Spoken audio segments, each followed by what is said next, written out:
Congratulate করছে। আজকে Iraq করেছে। ইরাকি কুর্দিস্তানের নেতারা করেছে। অর্থাৎ তার সাথে যার সম্পর্ক ভালো এবং এটাকে সমর্থনও বলা যায় কোনো বা কোনো দিক থেকে সমর্থন বলা যায়। ২ টা প্রশ্নেই আমার হচ্ছে পুরো কমেন্ট বক্স ভরে গেছে। কি বলব বলেন? ইরান কি ঘুরে দাঁড়াতে পারবে? রাশিয়া চীন কতটুকু সহযোগিতা করেছে? রাশিয়া চীনের সহযোগিতা নিয়ে অনেকের কথা আছে। অনেকেই বলছে যে রাশিয়া চীন এই আমেরিকাও বলছে যে রাশিয়া চীন সহযোগিতা করছে। তবে আমার কাছে মনে হয় রাশিয়া চীন যতটা না সহযোগিতা করছে তার চেয়ে বেশি এখান থেকে লাভ নেয়ার চেষ্টা করছে। সেটা হচ্ছে এই হরমুজ প্রণালী বন্ধ থাকার কারণে চীনের যে ব্যাপক পরিমাণ একটা তেল নেয়ার দরকার সেটা এখন রাশিয়ার কাছ থেকে সে নিচ্ছে। হয়তো পুরোটা পূরণ হচ্ছে না কিন্তু তারপরেও নিচ্ছে।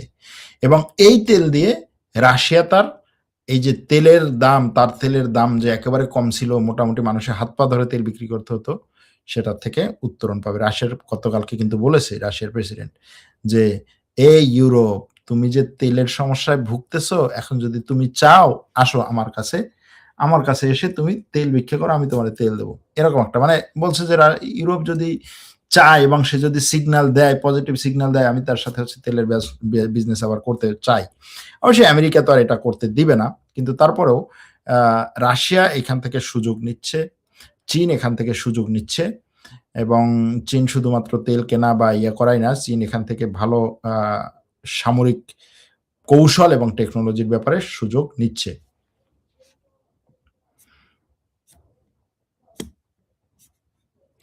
সৌদি থেকে ট্রাম্প নাকি তার বাহিনী গুটিয়ে নিতে বলেছে। না, তার বাহিনী গুটিয়ে নিতে বলে নাই। সৌদি থেকে ট্রাম্প আ বলেছে যে হচ্ছে সেনাবাহিনীর যে সমস্ত লোকজনের পরিবার-টরিবার আছে অপ্রয়োজনীয় লোকজন তাদেরকে গুছিয়ে নিতে।